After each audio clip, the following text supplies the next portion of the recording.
This conference will now be recorded.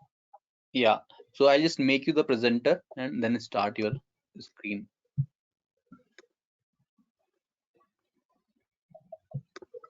Yeah. Shubham, you can share your screen. Wait. I can see your screen. So Ankur, see, this is the oracle.com which I had opened. Okay.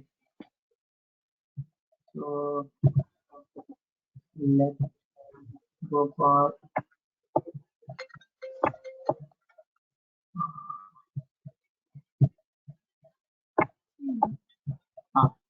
so we have to go for view accounts.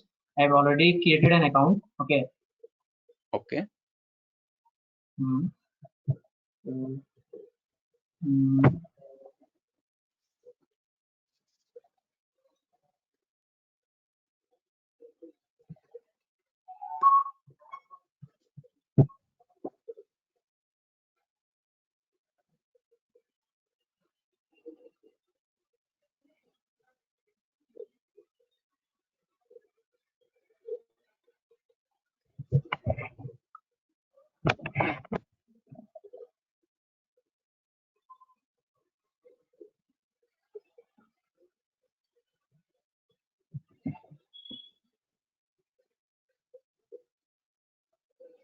Yeah.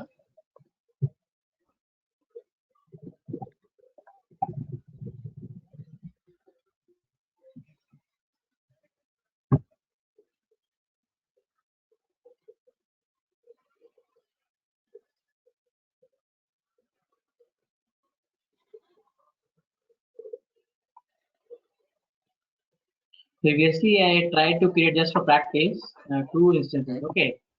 So like it has been like for 8 to 10 days, it has been creating instead. Okay. Okay. Okay. Okay. So like for this, we have to raise an SR as you told yesterday. Yeah. Yeah. Yeah. Yeah. Okay. So this is one problem. How to like I went to raise an SR. Okay. So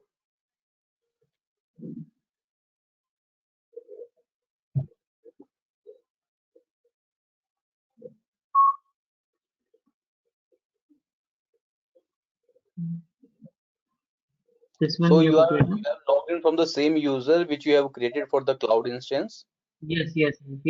Support.oracle.com and that is the same. Okay. And here you will see the cloud option. Just click on the cloud from the below tab. Yeah. Yes. Yeah. So if I'll choose here.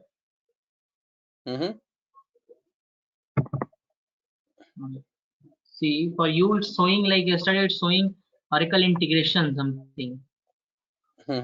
Just see here. For me it's not showing. That's why I'm not confused. No. Just try to type Oracle integration in the service type. You just start typing Oracle integration or Oracle space integration.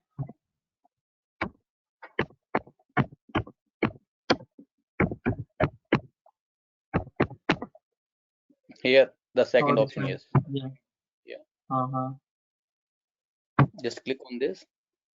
Yeah. That's it. Now Okay. just choose the problem type. Just choose the problem type. Yes, account provisioning. Yes. No, account provisioning. And then you can say the second option, account provisioning and account creation. Correct. That's it. Now just go back to the previous tab. Just go back to the previous tab. Previous here. And here you see the OCID column, right? You just copy this. Just copy. Now you need to give your OCID, the Oracle Cloud Instance ID, something like this. Here you need to give. Yes, here in the problem description you write that I have tried to create an instance, but this is taking too long and it is in the creating state, right? This is the OCID. So you just write a short description over here, and you can make a severity 1. Otherwise, the focus will be very little, and it may take time to resolve it. Okay. Okay. Like it will be, and yeah. So this one. Okay. So this is the way only. Okay, I will raise. Okay. And one thing, yesterday while creating an instance, just like if I'm giving my OIC, this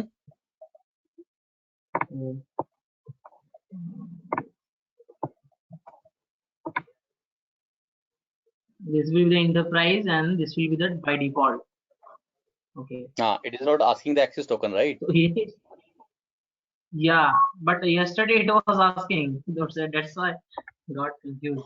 Yesterday So I told you sometimes I don't know, there are some differences at the infrastructure level. Sometimes in the Jan 2 they are asking this access token, but sometimes they are not asking. That's the reason.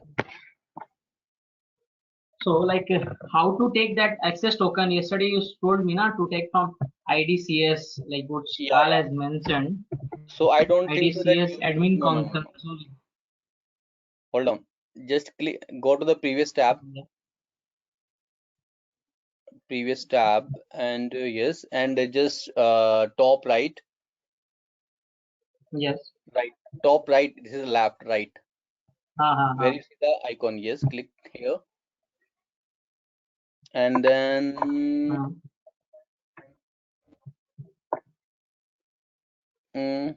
hold on. I hope just click on this service user console. Try to click on this service user console.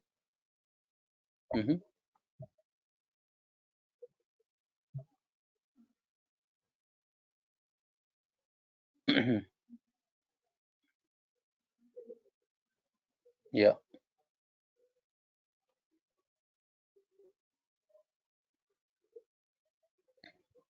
But if it is not asking, it is not required to provide access token here.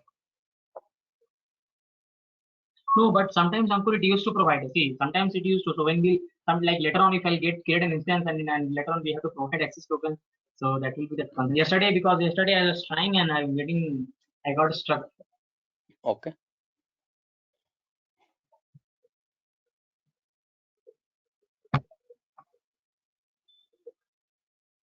So by any chance, have you seen the video? You are logging into admin console. Okay. Okay.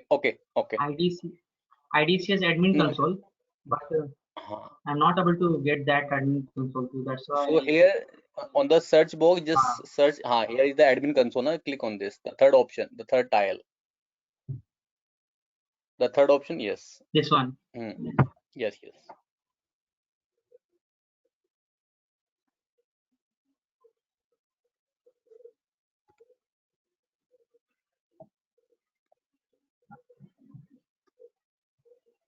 Yeah, just click on this SK, the top right.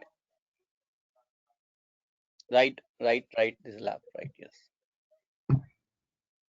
My access token.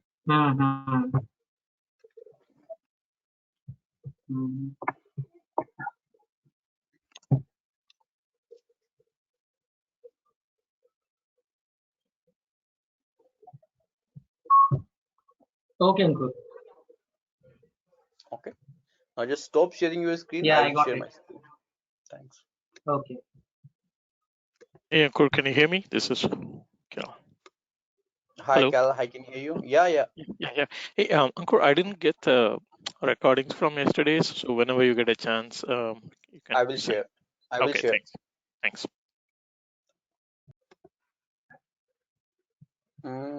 Okay, I just stopped. Guys, let me know if you can see my screen. Yeah, good.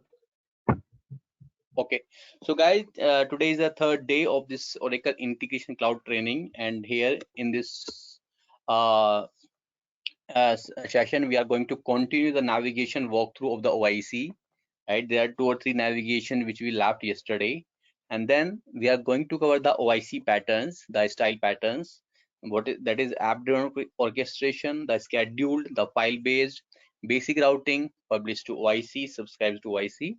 Then we will discuss about the connection roles. Then we will try to make one REST connection over there, and then we will create a hello world in a OIC.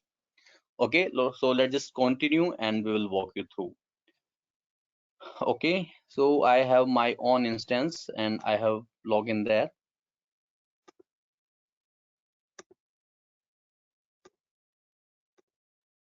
Okay, so yesterday we have covered this welcome, home, the integration part, the monitoring, and then settings part. Now I'm just going to the visual builder. The visual, the visual builder is a second component of the OIC, the visual builder cloud service. Sometimes we say the visual builder, sometimes we say visual builder cloud service. So once you click on this, you will land onto the Oracle Visual Builder Cloud service. So the Oracle VBCS allows you to create the web application and the mobile application, and from there you can do multiple things. You can integrate the process cloud services, and from here you can call the external APIs, and from there you can call the integrations which you will expose into the integration cloud. So when you go, when you click on the visual builder, you will be landed on a first page wherein you will see all the applications, all the VBCS application which you have created, along with some information like the name of the application, like the status, like the version, last modified, and the action menu corresponding to the each integration. There are some filter text box using which you can filter your integrations. You have drop down called status, and you can filter your integration status wise, like the development stage, live logged, and the obsolete. And then the second is administered by me, which means the logged in, the integrations sorted by the logged in user. And then from here you will see one import button. If you would like to import any existing visual builder application, you can click on the import button, which will allow you to import the existing visual application. And here you have a new button. This new button will allow you to create a new visual builder application, right? So these are the very high level things, but yes, in the next session or in the further session we will cover all these things in very depth. So there's another menu which is the code setting. This is a tenant setting. From there you can, so by default when you provision OIC, the visual builder comes in by default, and this visual builder is having the Oracle database but with a very limited functionality, and it have only 5 GB space, right? So in that database, what you can do, you can create business objects. The business objects are nothing, it is similar to the table which you have in your database, where you can create certain columns and you can put your transaction data of your visual builder application. So Oracle also allow you to switch this database to the another database like the ATP database, or any DBAS which you have, in your organization, by using this use different database option. So once you use this use different database option, you will be prompted with that wizard, where it will ask the connection type, whether it's a Oracle database connection with JDBC or the ATP. Then you have to give the credentials accordingly. Once you click on a next, all the application which you have created will be exported so that you can reuse later. So once you will use another database like the ATP or any other Oracle database, all the tables will be created there itself. I will show you that as well, and other settings as well there. You will cover it later.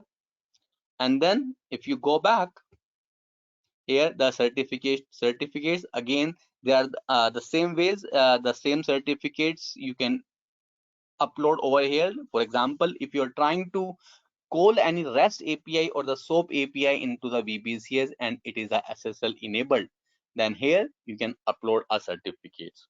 So these are the high level menus of the Visual Builder. Let's go back from using this previous button, or you can choose this home button in order to go on a home page. Now let's talk about the process. Now the third component of the Oracle Integration Cloud is the PCS, which is called the Process Cloud Service. Now in order to open this process cloud service, you have to click on this processes tab. Once you click on this, you will see the some menus called process application, the decision models, spaces, and then administration. Like, let's see one by one. If you click on this process application menu, all the workflows which you have created will be opened over here. All the workflows will be listed. From here you can activate the workflow which you want, and from there you can click on a create button in order to create a new process application, right? You can filter based on this type, the process application, quick start app and then quick start master. We'll go in detail. Then space, you can what you can do, you can filter by space name and then by status as well.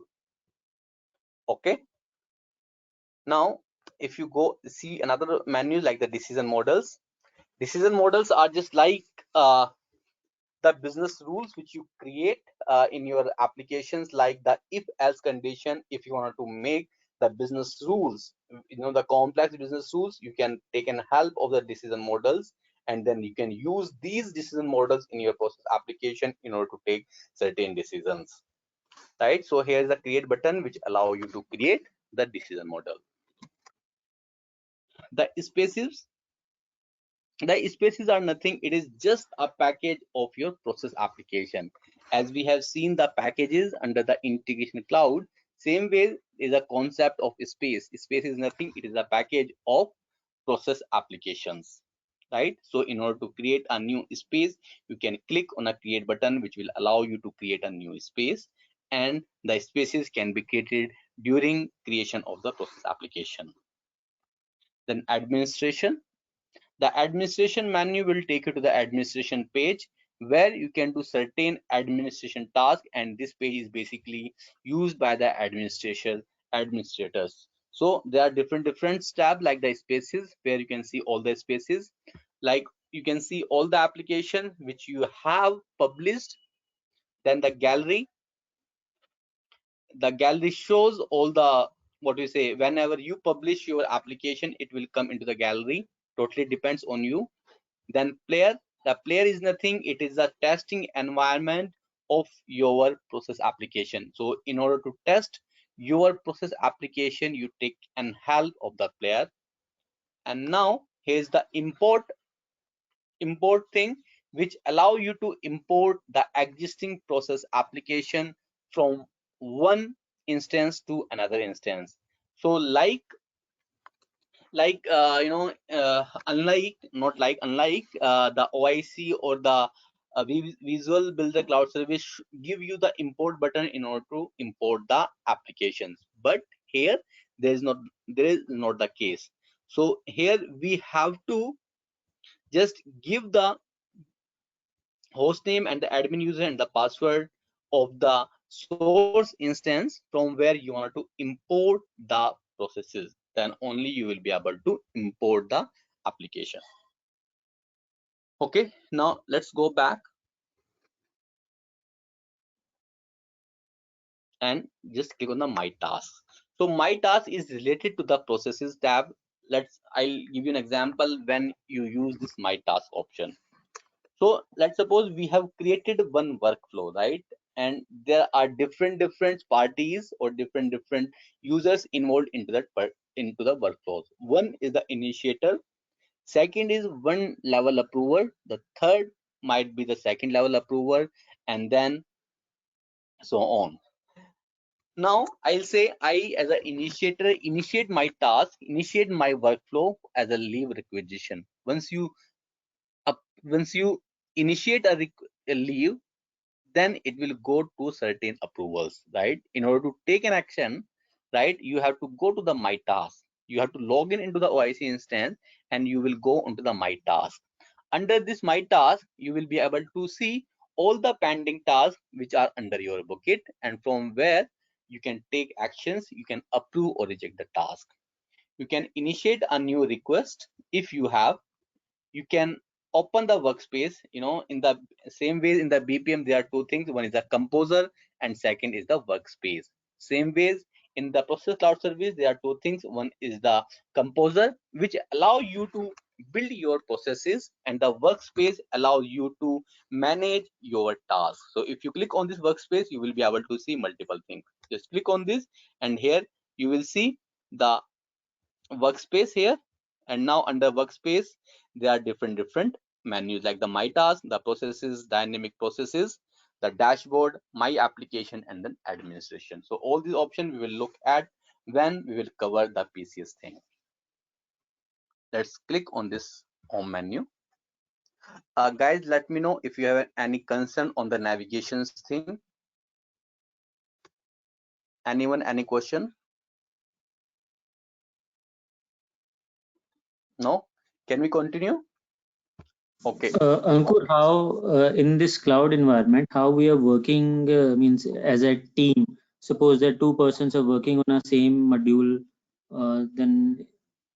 Okay. So basically, yeah, great, good question, Amit.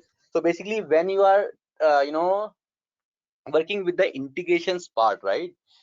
Everyone have to create their own integration. They cannot share the integration. Let's suppose you are trying to create one integration, right? Once you will open this integration, this will be in a logged state, and if I will try to open into the same OIC instance, I will not be able to edit this. I will only be able to view the integration. So till the time you will come out from this integration, other party will not be able to edit this. This is first. The second is Visual Builders. Same way, the multiple people can work on the Visual Builder application at the same time, but it is not recommended. It is because sometimes, let's suppose in this integration you are making certain changes, other party is also making a certain changes, the changes can clash because two people are making the changes. Hence it is not recommended to make the change in the same application at the same time by two user or three. So just create on your visual application and do your work separately. So it means we can't create a very big application in VBCS. Sorry, come again.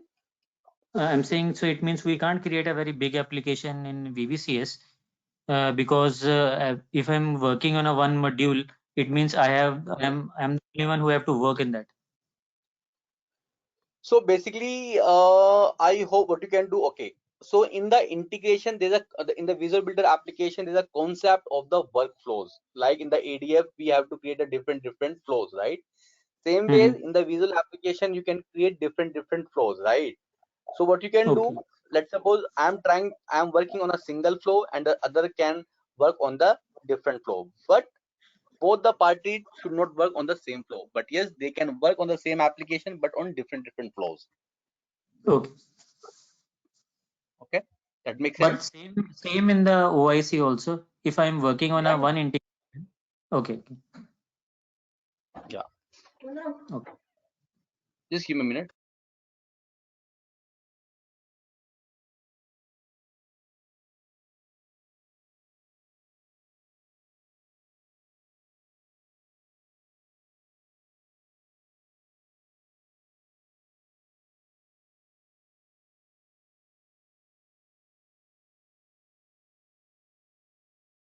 Okay, now in the PCS, I hope you can share your process application because you have the spaces, but I'm not sure if you can do this PCS. I will look into this and I will let you know. Okay, any more concern, please? Ankur, this is Cal. So you said you can use a different database than ATP. So ATP is the default database of Oracle Cloud Services. What is ATP database basically? Okay, so I hope you have heard the Oracle database. Like you can install on your on-premise, or you have the DBAS instance which is separate service. When you see on the Oracle subscription. Same Yes. way, ATP is the pure different service apart from this DBAS or the database, but it is similar to the Oracle database itself, but with more and more features. Like ATP is more secure than your DBAS or the Oracle database. There are certain features as well that every table which you create, I hope the REST service will be created by default. Oh, okay. Yeah. Thanks. Okay. So there are different service which you can subscribe and then you can use further. Okay. Now let's move to the integration first. So guys, the module, the agenda will be like this in that whole training. First, we will go with the integration end to end. We will see a lot of adapters. We will see a lot of integrations. Then we will switch to the Visual Builder after this integration. Then we will move to the processes part.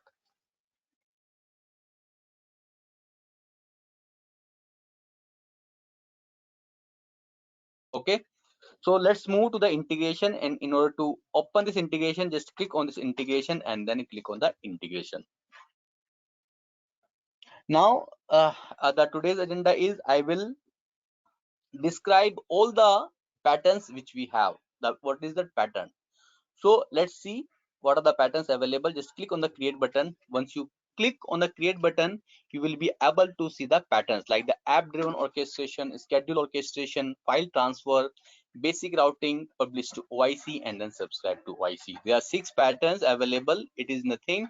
It is the style of the integration on which you can base your integration, when to use, which to use, and how to use. So basically the app driven orchestration pattern is the multi-step integration flow which allow you to invoke multiple applications and then doing massaging of the on the data, doing if else logic, doing for looping. You can log your messaging, you can do routing, you can do multiple orchestration. So in order to create a complex integration, you use the app driven orchestration pattern. So whenever a requirement is there to create a complex integration, you take an help of the app driven orchestration pattern.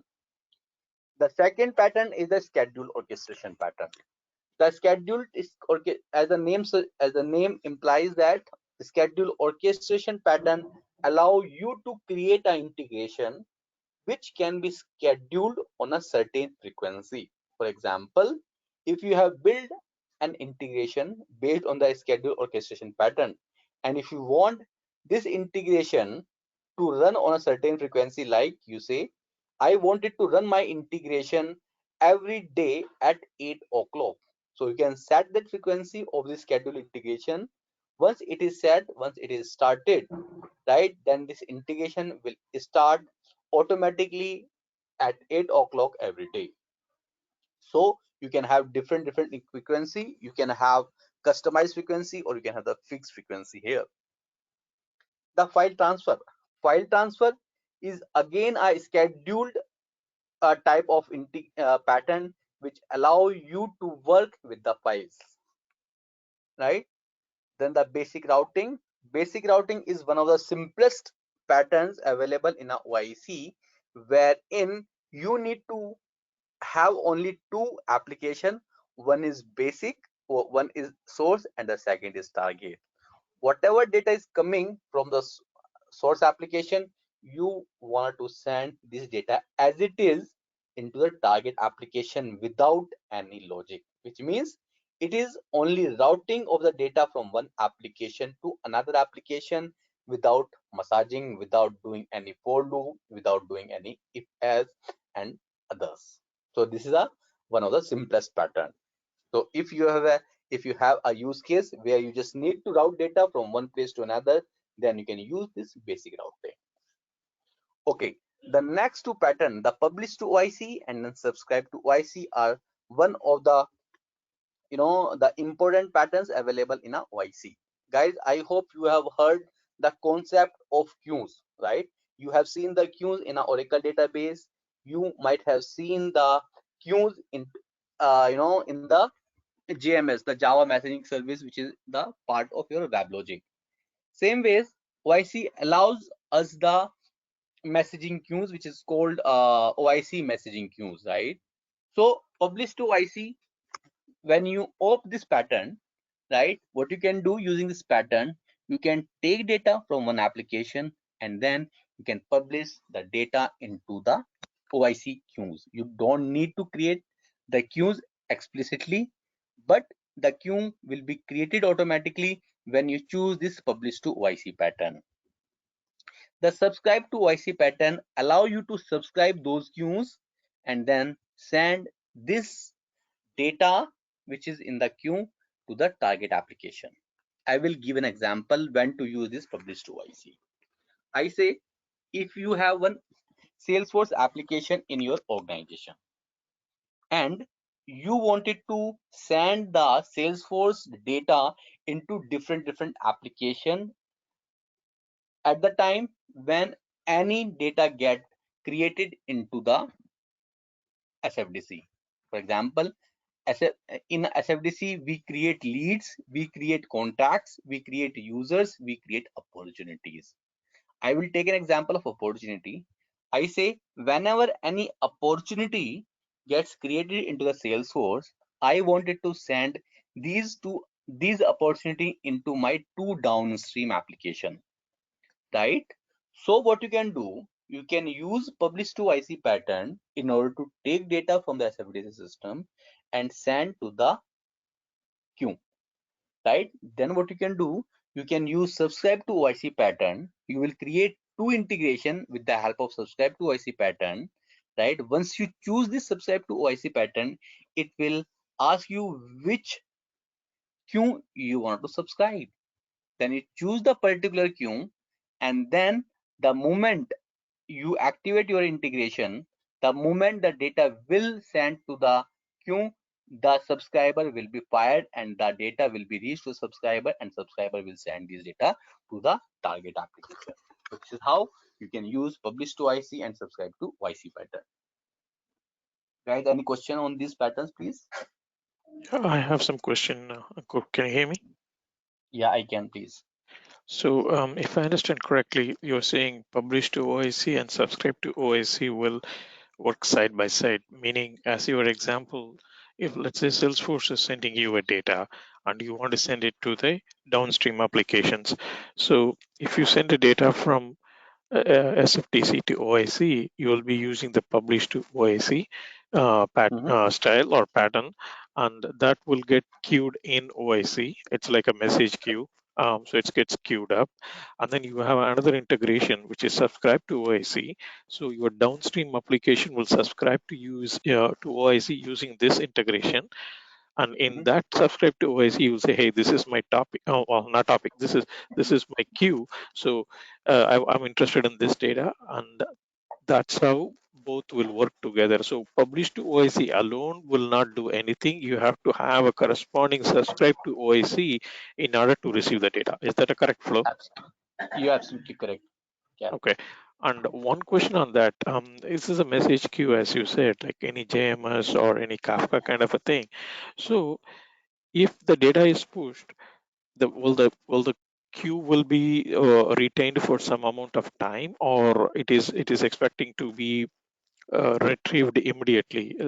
Because this would be a good pattern for I'm just wondering if you have a large amount of data, you can just dump it in the queue and then later you can consume it.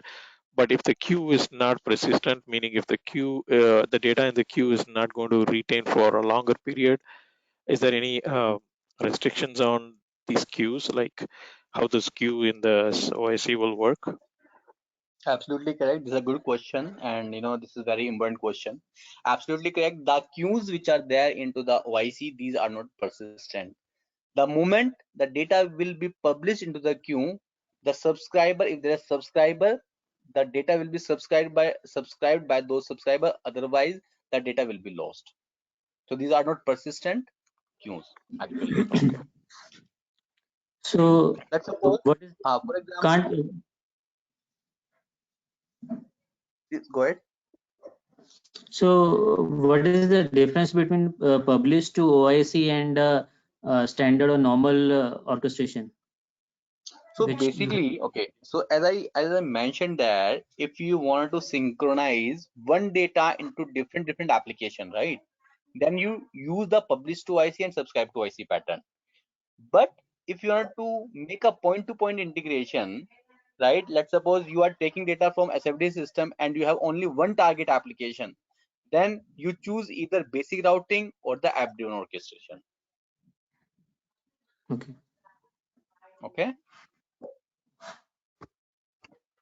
Any more question, please? It's like a topic or a queue. Yeah, absolutely correct. Yes. Yeah. Any more question? So if there are no subscriber to that particular topic or queue, then the data will be lost because it's not consumed by anything. So it comes correct. and goes. Correct. Okay. And if you have two subscribers and one subscriber is down and one subscriber is up, that the subscriber which is down, it will not have the data. Okay. But then what is the, so the only advantage I see here, correct me if I'm wrong, is if you have a multiple application interested in that particular data, instead of having multiple integrations, like you can do it through app driven also, but the problem there is you have to have that data split into a multiple integrations. You have to have a multiple target in your integration, and that will be very clumsy. The only problem with this solving this tail is that one data can get into multiple applications, but without any retaining of data, without any persistence of data or retention of data. That's the only thing. It's just that. Correct. Okay. It's Correct. okay. Literally publish and subscribe. There is no persistence, nothing. Unlike Kafka or something. Yeah. Okay. Yeah. Okay. Thank you. Yeah. Okay. Now let's just move forward. The another agenda is just to showcase the connection roles. So the roles are very important when we create a connection. So let's just try to showcase the role, how we will get that role. So let's suppose in order to create a connection, you go to the connections tab and then click on a create button. So I just tried to create a REST connection over there. So in order to create a REST connection, okay, before I go to the roles, I will let you know there are two types of adapters available in a OIC. One is application adapter and the second is technology specific adapter. So all these adapters which we have here are categorized into two types. One is application and the second is technology. I hope you are aware what are the technologies available in the market today which can help us to connect applications, right? What are those, please, guys? Any guess? Anyone? Any guess, please? What are the technologies which we can use in order to transfer data from one application to another? You have SAP, Salesforce. No, these are not the mechanisms. I'm just talking about the mechanisms which allows us to transfer data from one place to another. Like the data source, I can streaming say. Data streaming using Kafka or. Okay. Yeah. Data stream is one way of moving the data from one place to another. And then the conventional file based also, you can transfer the data from one place to another. Absolutely correct, Kel. And then the rest, of course. So those are the. Absolutely. You are absolutely correct, Cal. So these are the things which called technology, like the file transfer, like the REST, like the SOAP, like the database, like the queues you are talking about, right? So these are called technology which allow you to transfer data from one place to another, and these are categorized into the technology. And here in our OIC there's a adapters which supports the technology, like the REST, SOAP, database, file, FTP, and then queues.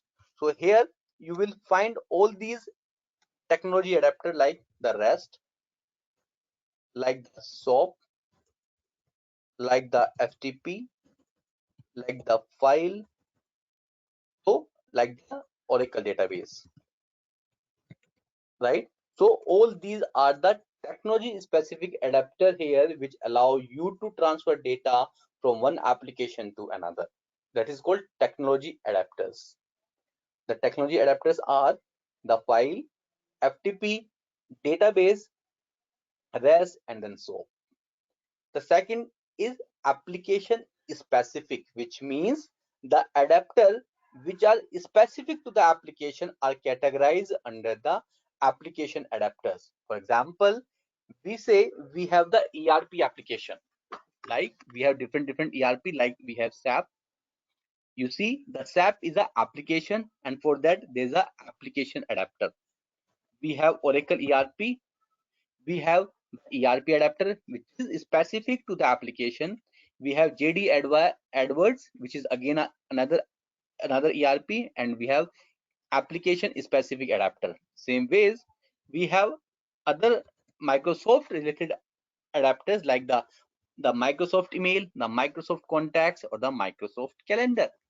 So we have all these application specific adapters which allow to connect to a particular application. Okay, so there are two types of adapters available under the YC. Any question on this application or the technology specific adapter?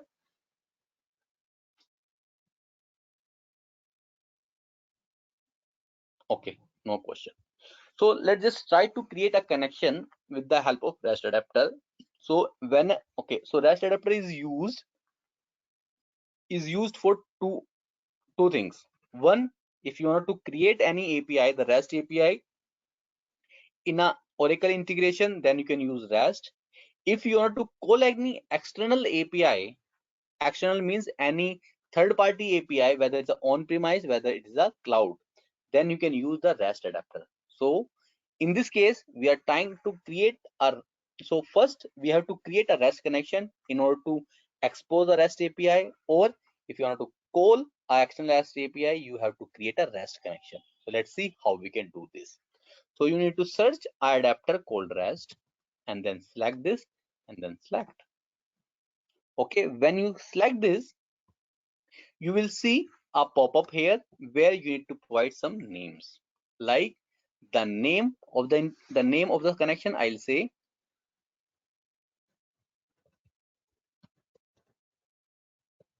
training REST connection v2.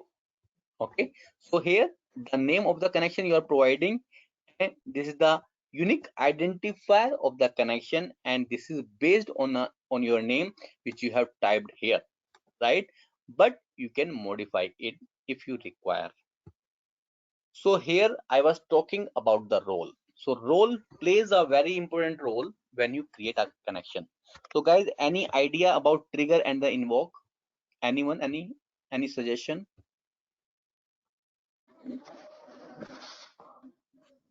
Actually, one of them is to whether we are just only sending a data or we are receiving a data also from the services. So, yes, you can say in that terms also. Okay, so guys, I hope you all have heard the inbound and then outbound. Same way, we can refer trigger as a inbound. We can say invoke as a outbound. Trigger and invoke both inbound and the outbound. Inbound, if I talk about the inbound, means inbound to OIC. If you are sending some data to the OIC, that will be treated as a trigger.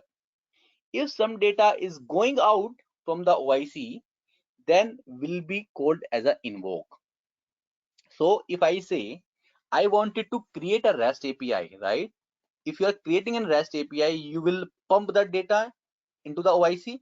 So that will be inbound, and for that you have to create a trigger role. But if you are trying to call any external REST API, if you are trying to call or consume any external REST API, you have to create a REST connection with the type role as a invoke, because the data will go out from the OIC, which means you are invoking something. The invoke means that you are calling something.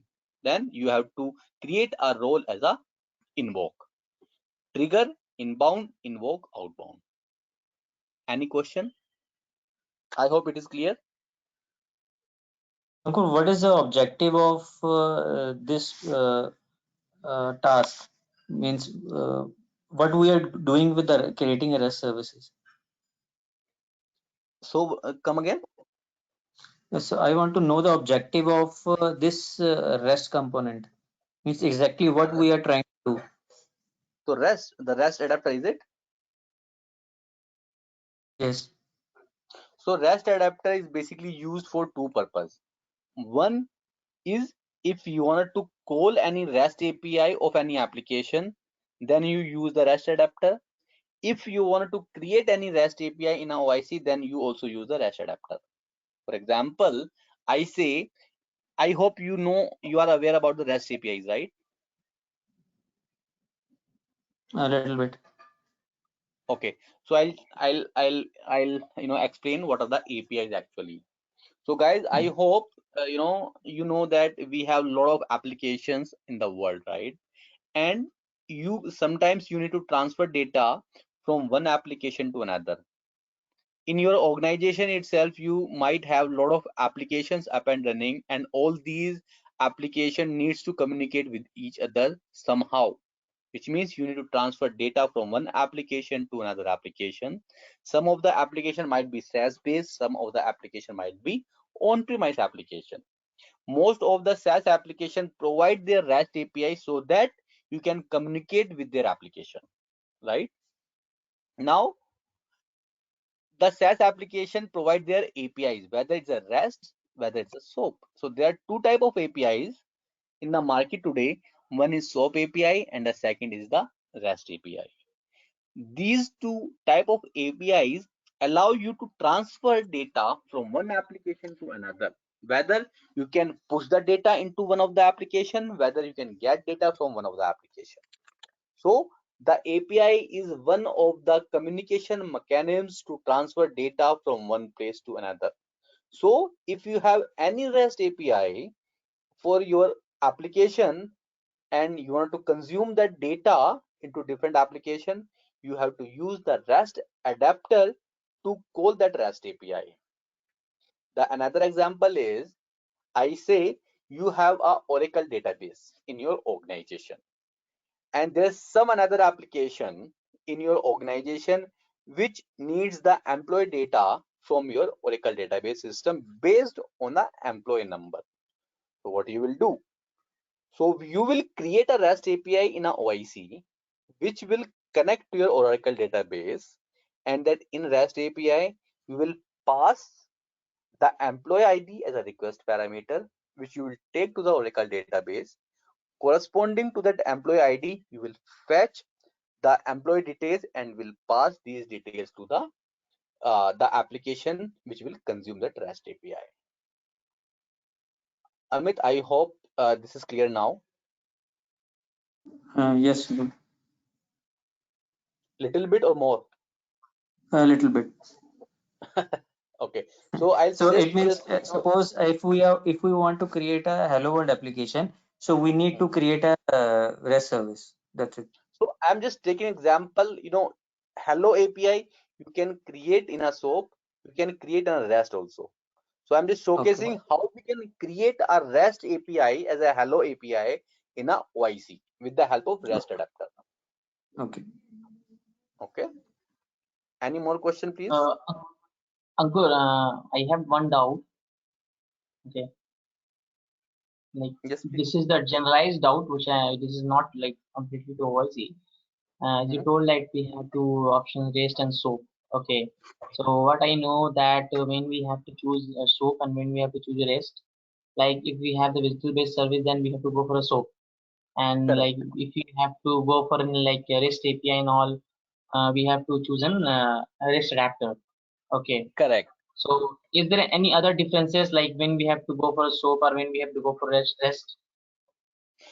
Okay, good question, Shom. Actually, the REST and the SOAP have, a lot of differences. So the first difference I will say that in the SOAP is the protocol and the REST is the architecture, right? In the SOAP, whenever you create a SOAP API, it will come as a WSDL, web service description language, which tells each and everything about that API. It will tell you the operation. You can have multiple operation in a single WSDL, like get, post, delete the data, create the data, get by ID, something like this, right? And the WSDL definition which also tell you what are the data which you are going to send from one application to another, right? This is called WSDL. And the WSDL works upon the XML technology, and it is the heavyweight because there are XML tags which are being used into the WSDLs.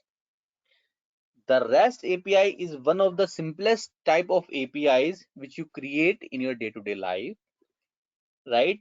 And all these APIs, the REST API are basically consumed by the mobile application because REST APIs are the,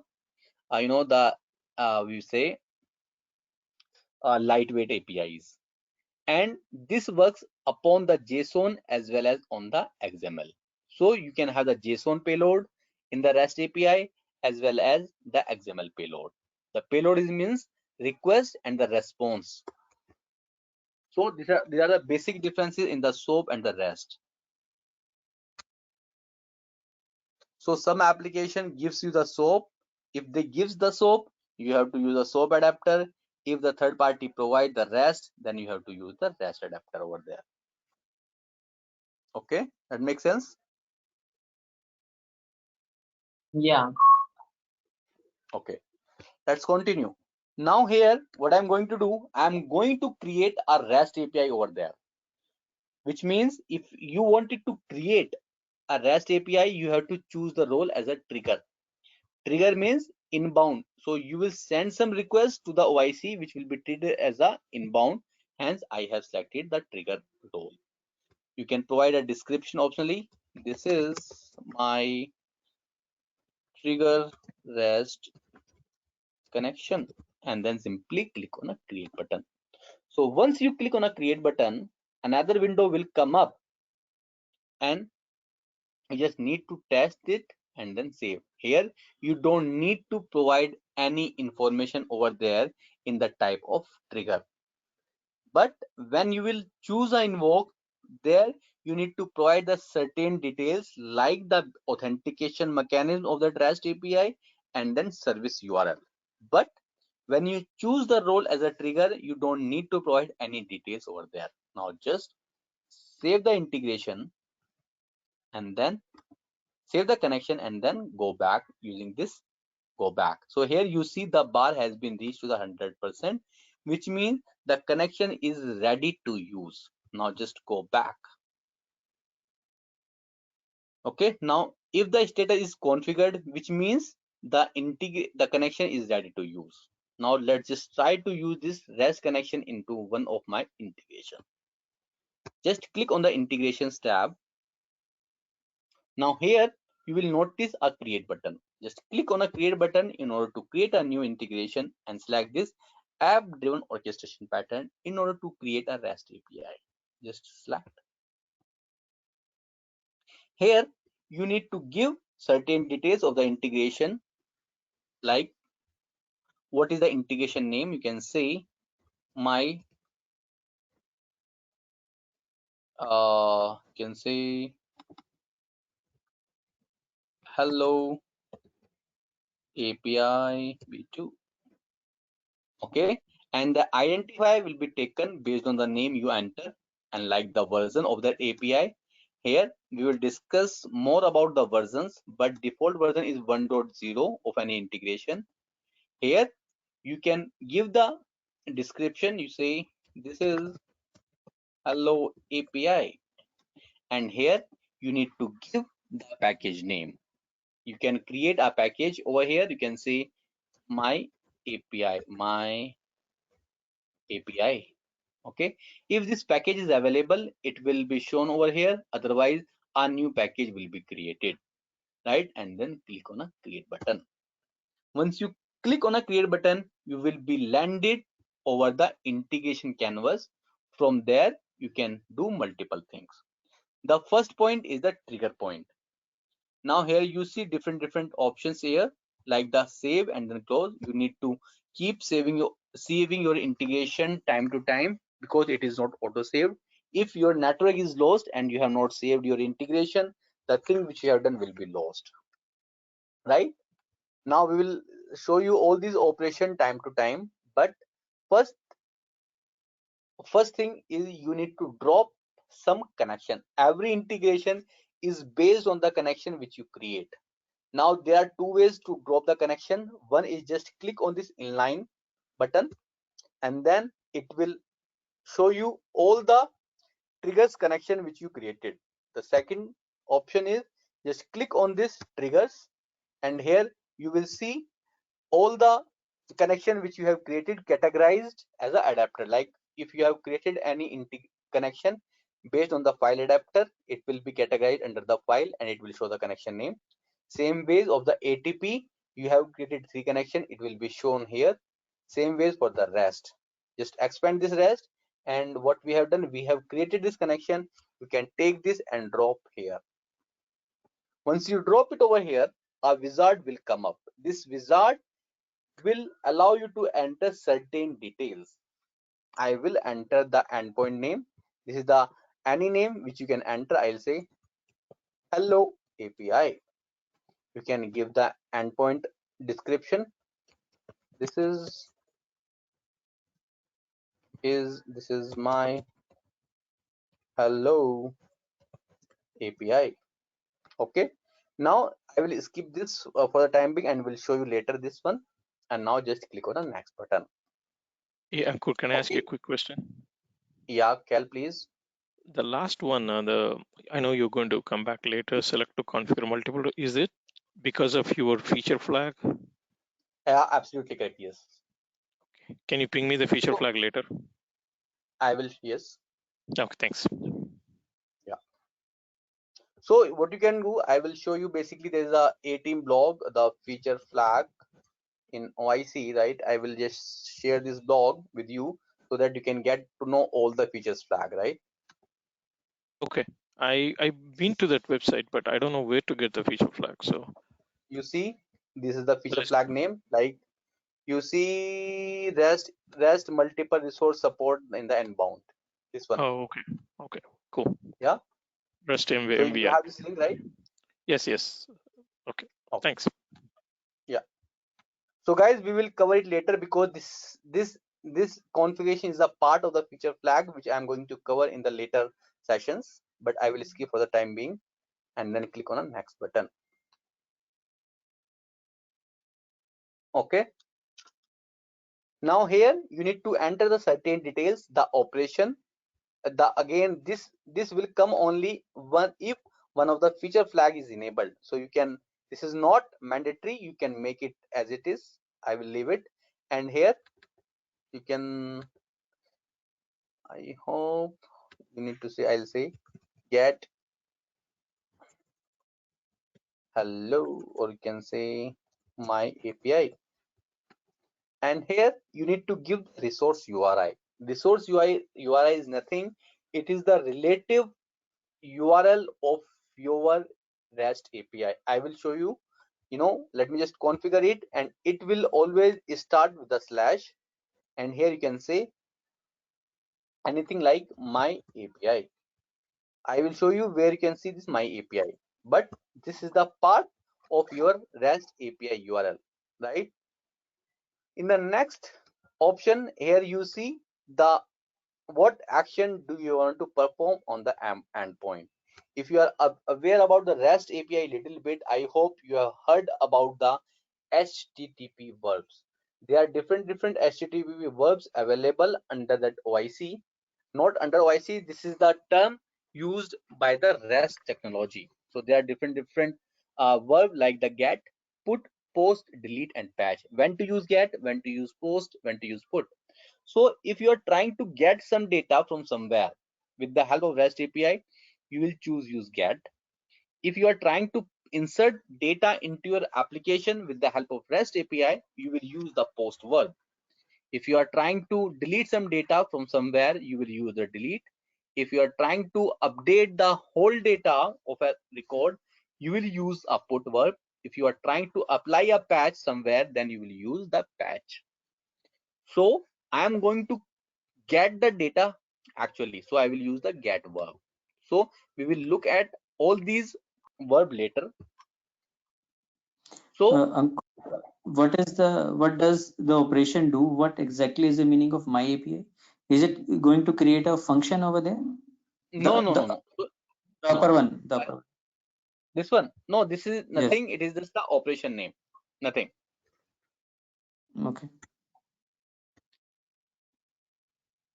Now these three options, the first, second, third, these options are depend on the verbs. If you choose get, only two option, the first option and the second option will be visible, like the add and review parameters for this endpoint, and the third option is the configure this endpoint to receive the response, which means you can add a request parameter with this API, or you can expect a response from this API. If you are choosing the get, if you are choosing the post, all the three options will be enabled, right? You can add some request parameter with this API, you can configure the request payload, you can configure the response as well, right? So I'll choose a get for the time being, and I will say I will add the request parameter into my request, as well as I will accept the response. The request parameter is nothing, it is to take a request parameters, like I'll say I will pass the name and I will say hi space name. For example, if I say send Shiva into my request, I will say hi Shiva as part of the response of this API. Now another option is just to enable the request header and the response header. The headers are nothing, it is just like to send extra information into your REST API which is not the part of your APIs. For example, if you want to send the username and the password right into that API, these username and the password is not going to be used anywhere as part of the data. Hence such type of information, the extra information, can be passed into that headers, and there are two type of headers. One is request and the second is response headers, and every type of header have two things, like the standard and the custom one. Same way the response have the standard and the custom one, which we are going to look at later. The another operation is configure CORS. CORS is the cross origin resource sharing. So again, this is the terminology used by the REST, which can be used if you are going to use. So let's suppose you have two servers, server 1 and the server 2. If you have exposed any API into the server 1 and you want this to be consumed by the server 2, server 2 cannot consume that REST server 1 API till the time cross origin resource sharing is allowed. If it is enabled, then only the server 2 can consume your server 1 API.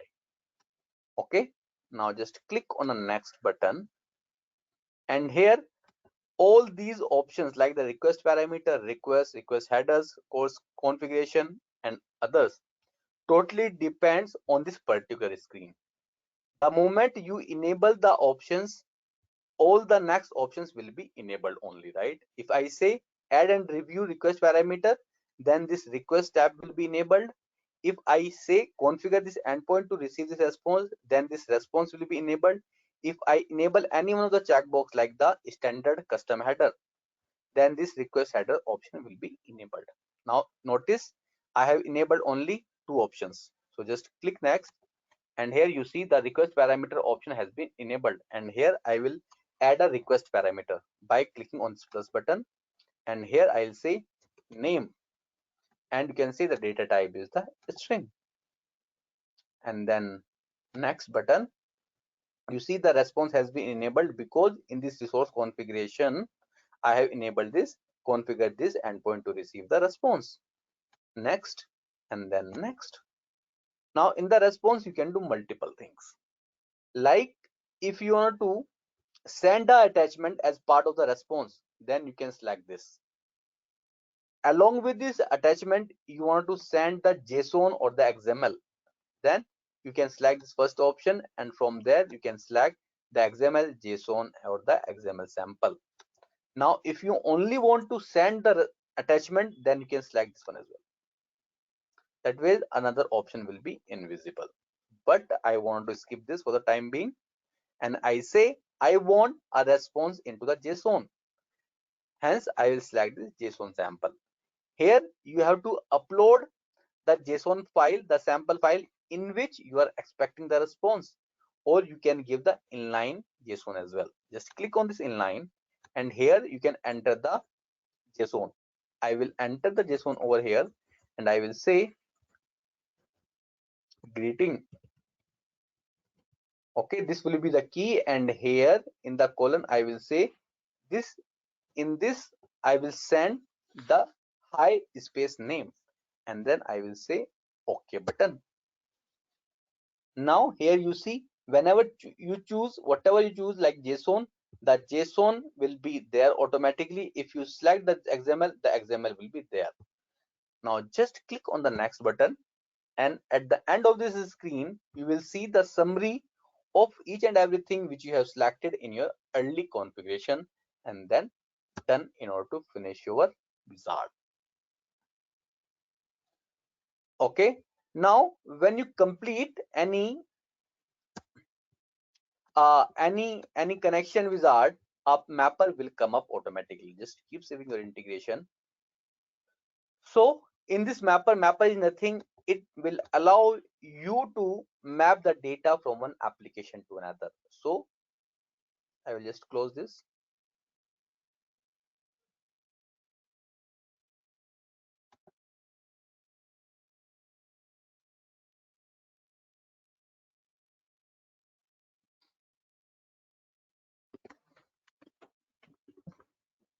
So in order to open a mapper, edit the mapper, just click on this mapper and then click on the edit button.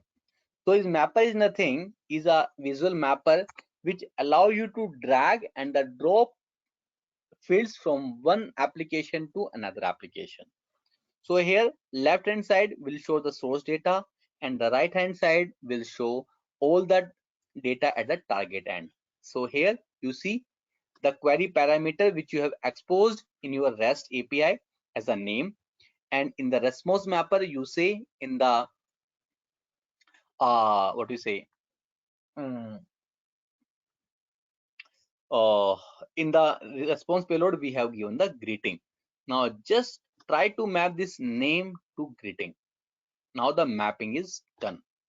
Now just validate this mapping and then you can close it. So what will happen? So whatever name you will pass, it will be mapped to the greeting as it is. Now just save your integration.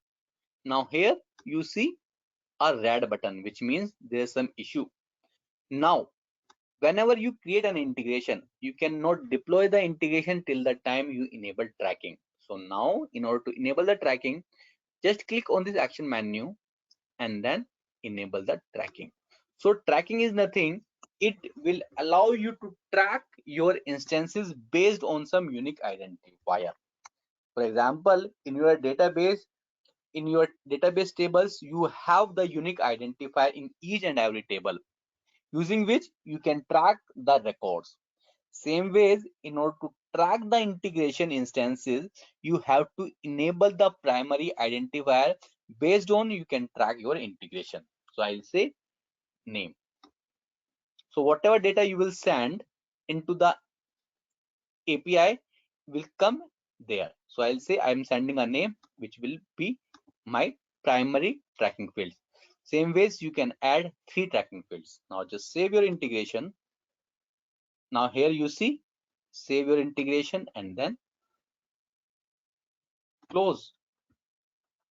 Now once you close this integration, you will be returned back to the integrations page. Now integration is completed. It is time to deploy our integration. In order to deploy that integration, here you will have this activate button. So guys, Sai or Amit, I hope you have not Amit, Sai or Subham, you have created that instance, right? When you will log in into the OIC instance, the look and feel will be different. It is because I have enabled some feature flag onto my instance. That's the reason the look and feel is totally different. But yes, once the feature flag will be enabled, you will come up with this particular UI. But don't afraid, the UI will be different for you guys. Okay. Now, in order to activate this integration, just click on this. Once you activate your integration, right, then your integration will be deployed. Just click on this switcher button or this activate button. Now, once you click on this, a pop-up will come up. And here you will see enable tracing and then include payload. The enable tracing option will show you the tracings, which means all the activities in your monitoring dashboard of that particular instance. If you enable this include payload, right? If you enable this include payload, the integration instance will show you the request and the response payload which you sent from one application to another. So I will enable both the checkboxes and will click on the activate button. Once you click on the activate button, the integration will be deployed on the OIC servers, and once it is activated, on the top of this page a URL will be visible, which will treat it as the endpoint. Now this is the endpoint. You can click on this, and it has not been activated. Just try refreshing it. Just guys, give me a minute. I'm just getting a call.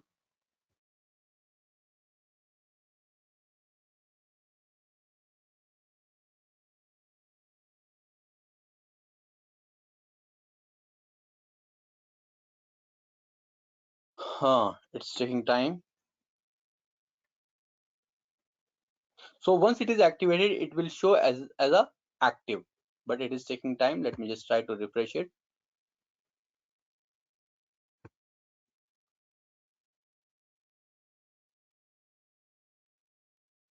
Guys, any questions so far? Let it be activate. In meanwhile, if you have any question, please fire.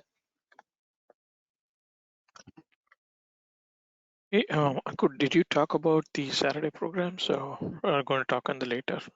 No, I will just talk about once this training is finished. Okay, thanks.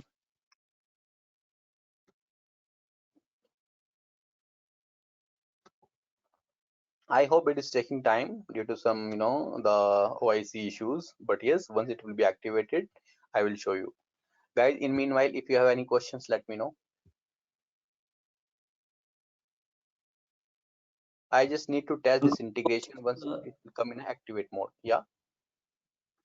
Suppose we have now we have created an app-driven orchestration. Can't we later on we change this to schedule? No, we can't. Okay. And can't we call the scheduled in app-driven? You can. Means app-driven in schedule. You can. Okay. I will show you this as well. Yeah.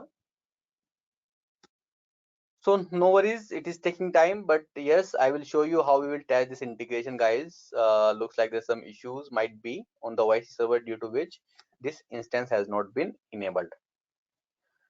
Okay.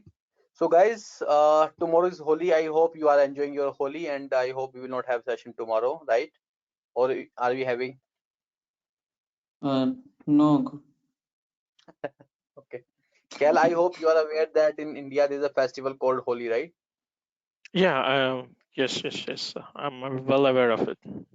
Okay, so we all are celebrating this. Yeah, Happy Holi, friends. Happy Holi to you all. Thanks, Kel. Thank Same to you. Thanks. Okay, guys, one important thing, I would like to discuss over here. Guys, do you think that if we can have this training session over the weekends, 2 hours, like Saturday and Sunday, will that work for you? Because Cal is from US and he can't join this time every day. That's the reason he's asking if we can have this session over the weekends, if you are okay. 2-hour session. Yeah, every weekend, like Saturday and Sunday, we can have these sessions, 2 hours.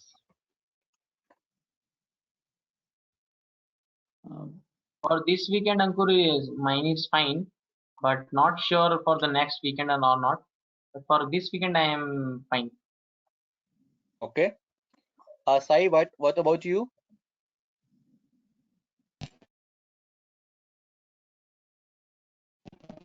I'm fine, Ankur. Yeah, that works for me. So you are fine with the morning or evening time both? Yes. Okay. Amit, what about you?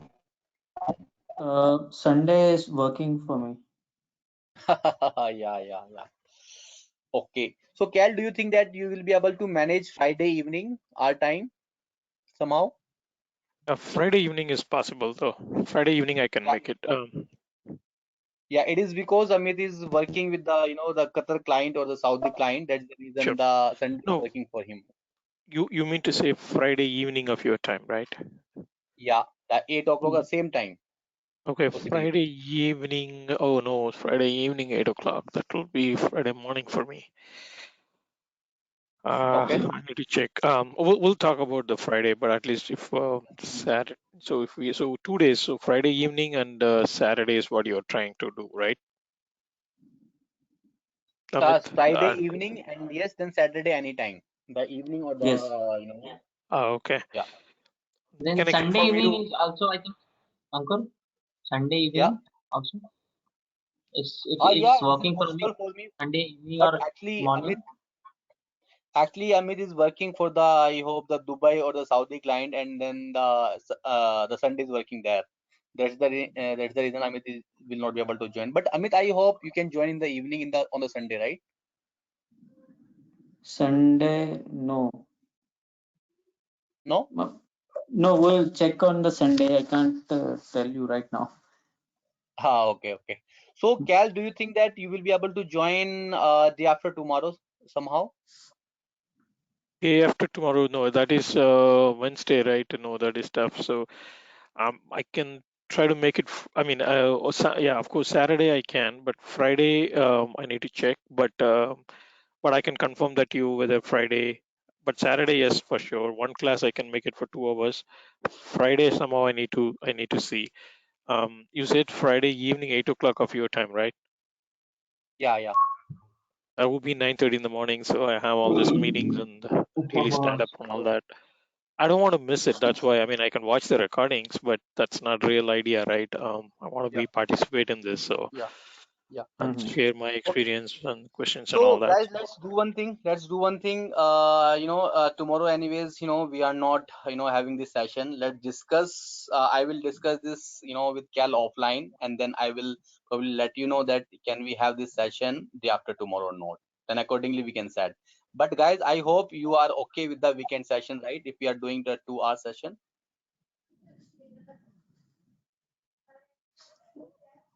Actually, Ankur, we need some time to practice because these means platform is Yes, new for us.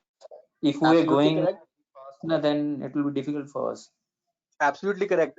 This is a good point, Amit. Actually, if we are doing the daily session, right, you will not have time to practice as well, Yeah. right?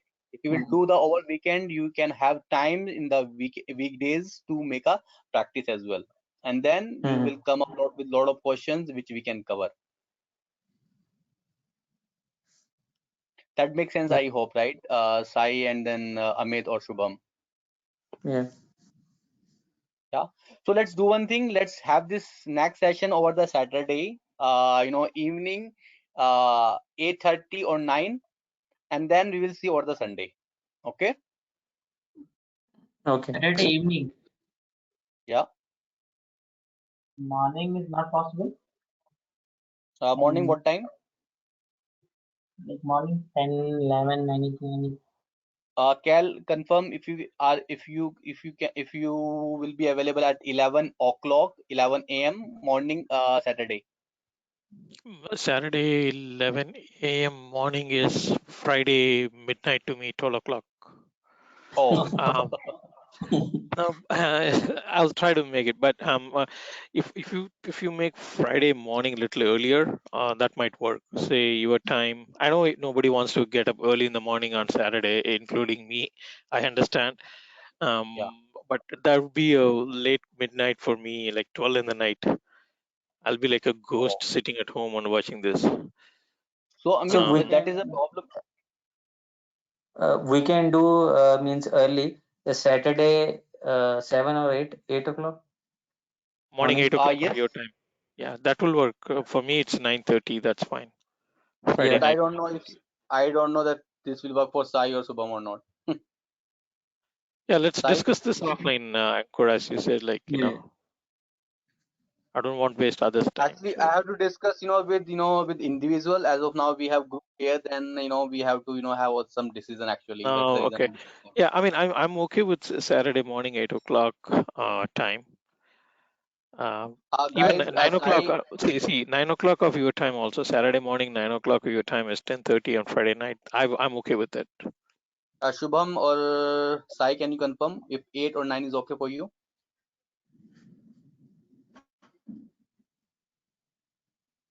Shubham and Sai. Morning. Okay, 9 o'clock you are telling? 9. Then make it an evening only, Ankur. Evening will be fine. Okay, the Saturday evening. Let's fix that Saturday evening 8:30. Yeah. Okay. Okay. Okay. Sure. Okay, guys, let's meet Saturday 8:30 p.m. Thanks, Ankur. Thanks. Bye bye. I will share the Bye. recording. Yeah, and I'll ping you Okay. later, Ankur. Thanks. Okay. Bye. Bye, everyone.